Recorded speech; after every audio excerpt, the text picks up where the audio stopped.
ఒక సమత మమత సందర్భావనకు ప్రోధించే అర్ధనారీశ్వర తత్వంలో ఎంతో అర్థాంతం ఉంది.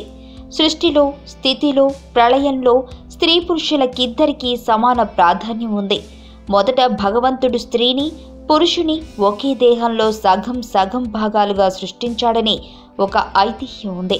అయితే వారిద్దరికీ పొత్తు కుదరక ఇద్దరి దారులు వేరై తరచూ కలహించుకునేవారట. ఒకరోజు భగవంతుడిని కలిసి పరస్పరం ఆరోపణలు చేసుకున్నారట. అప్పుడు ఆయన ఇద్దరిని వేరు చేసి పంపాడట. ఆనాటి నుంచి ప్రతి పురుషుడు తన స్త్రీ కోసం, ప్రతి స్త్రీ తన పురుషుడి కోసం అన్వేషిస్తూనే ఉన్నారట. తాము కోరుకున్నవన్నీ ఉండే సమగ్ర సంపూర్ణ సహచరులు దొరికితే మరలా అర్ధనారీశ్వరులై పోదామని వారు ఆశ. కానీ అది సాధ్యమవుతుందా? అందుకే నేటి వివాహాలలో బోలెడన్ని సర్దుబాట్లు జరుగుతుంటాయి. మీకు 100% నచ్చే జీవిత భాగస్వామిని ఎంచుకునేందుకు ఒక మార్గం ఉందంటాడు ప్రసిద్ధ తత్వవేత్త ఓషో. మీరు కోరుకునే స్త్రీ వెలుపల లేదు, మీలోనే ఉంది. మీలోని స్త్రీమూర్తికి అనుగుణంగా ఉండే వెలుపలి స్త్రీనే మీరు ఎంచుకుంటారు. 100% కాకపోయినా మీరు ఆమెతో ప్రేమలో పడేంత స్థాయిలోనైనా ఆ వెలుపలి వనిత ఉండాలి.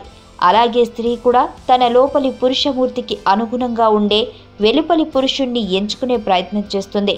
ఒకరిని చూసి ఇతడే నేనింతకాలం ఎదురు చూస్తున్న వ్యక్తి అనుకుని హఠాత్తుగా ఒక నిర్ణయానికి వస్తుంది.